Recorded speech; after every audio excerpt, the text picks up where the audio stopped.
pi được lê gần khóc ung thế nào à bà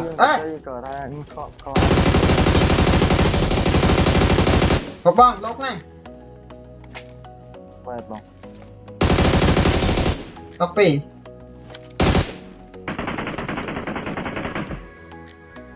nè chỉ lập tục tập con đào thom với nhau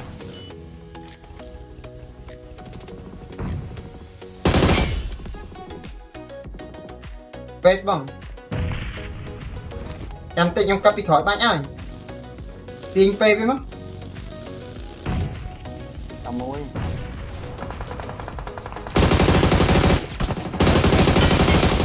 tay này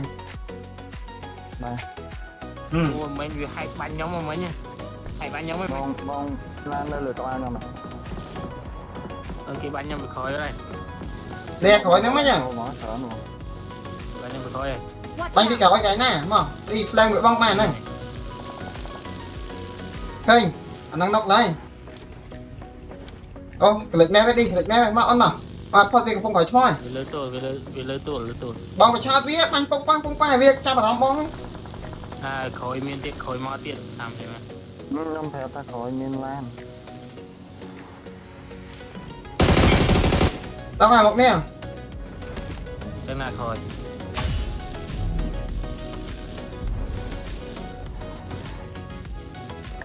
thôi pi một năm đây ini bên này cái lại không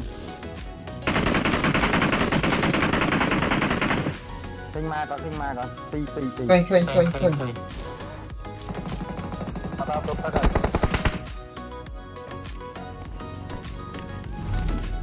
nét đi giặt nét không thở này lốc nè bay khó này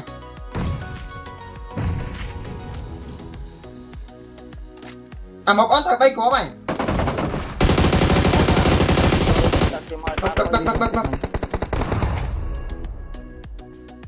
đập đi cái cho thấy rồi phải tùy con cầm tinh ra ai mà thấy vậy phải tụi nó rung mình đặt cầm kia toàn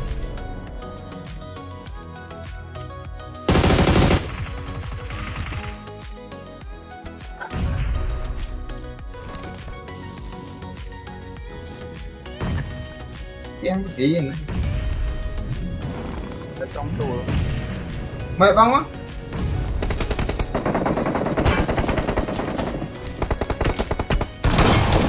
chơi Việt Nam một cốc ảnh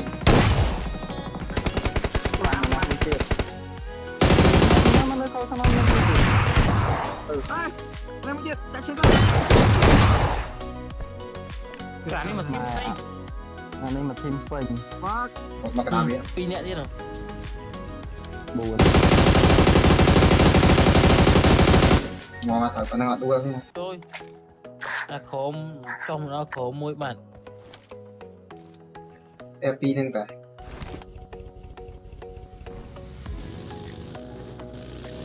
đi nơi cho đó trở lại khóm mùi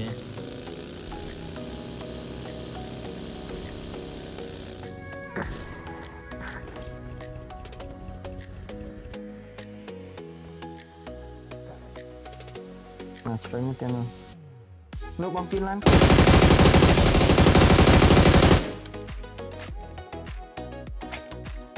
yang lu kayak apa nắng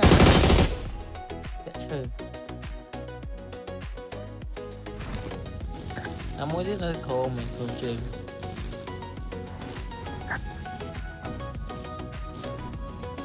đúng lắm mình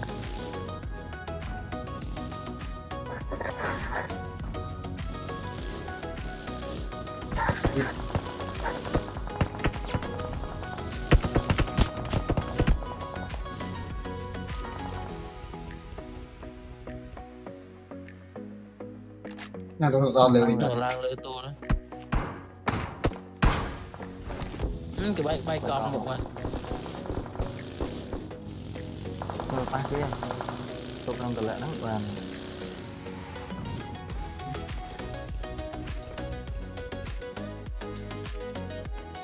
đừng có điện đó mà rồi cái điện thôi thôi vậy khối tiết này.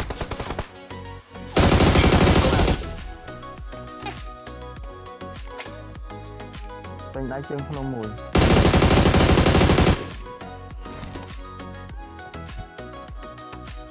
Mà ngọc sườn mặt Nó từ mặt. nói nè Nè. Rồi nè.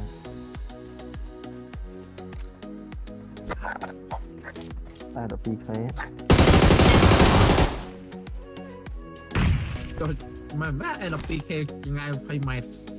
cái việc mù mình biết mà là anh Nọc muối. Nọc trộn mùi. Nó mà đâu một này. Tôi như rột lan trên nông lửa.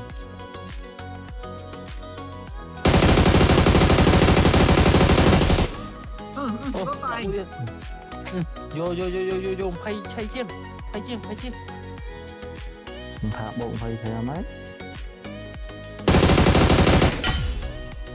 Phải vào môi vào đào rồi.